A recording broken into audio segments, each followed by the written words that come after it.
Plusieurs études ont été menées et ont marqué un tournant dans la prise en charge des patients coronariens. Alors justement, pour savoir quels sont les résultats de cette étude, et je suis avec Grégoire Ranger. Bonjour Grégoire. Bonjour Géraldine. Vous êtes cardiologue à Chartres. Quelles sont les lectures qui vous ont marqué cette année? Écoutez, j'aurais pu vous parler des grandes études qui ont déjà été évoquées dans les précédents congrès, ISA-REAC 5 sur Prasugrel versus Ticagrelor. J'aurais pu vous parler de Complete, mais tout ça a été déjà beaucoup dit et j'ai voulu m'intéresser à des études un petit peu originales qui ont été présentées récemment ou publiées récemment pour avoir un aspect une présentation un peu différente de ce qu'on voit d'habitude. Alors lesquelles?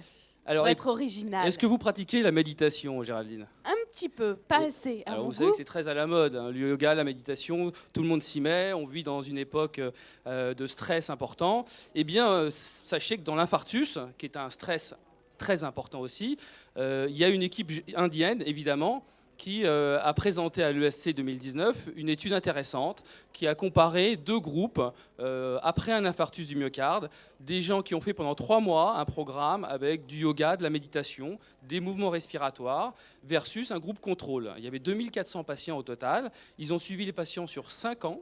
Et oui, donc sur du long terme quand même. C'est du long terme, c'est du lourd. Et ils ont séquencé les patients en fonction de leur fraction d'éjection, en fonction de leur gravité.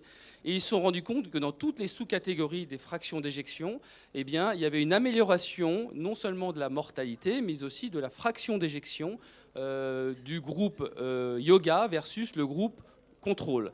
Donc une étude positive sur des critères durs, sans médicaments, sur un programme de 3 mois juste après l'infarctus. Bon, j'ai trouvé ça intéressant. Et est-ce qu'il y a d'autres études qui sont intéressantes? Alors oui, il y a une autre étude qui m'a interpellé, qui elle a été publiée dans le JAMA, donc grand journal, et eux ils se sont intéressés à l'intérêt d'être optimiste ou pas. Est-ce que vous avez l'air d'être optimiste dans la vie? Oui, allez, il faut voir les choses du bon côté, sinon on s'embête. Rassurez-vous, vous serez plutôt avec un bon pronostic cardiovasculaire.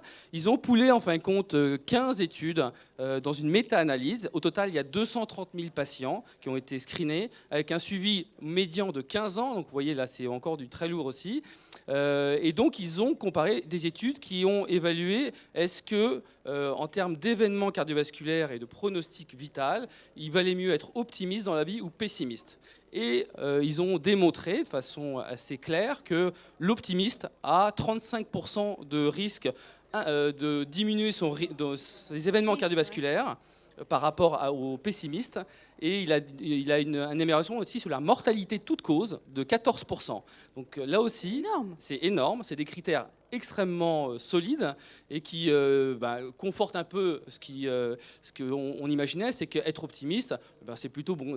On a plutôt raison d'être optimiste parce qu'on a moins de risques cardiovasculaires. Et donc, on va vivre plus longtemps. Bon, merci. Je vais pratiquer plus de yoga et rester optimiste. Merci Grégoire Ranger. Je rappelle que vous êtes cardiologue à l'hôpital de Chartres. Merci Géraldine.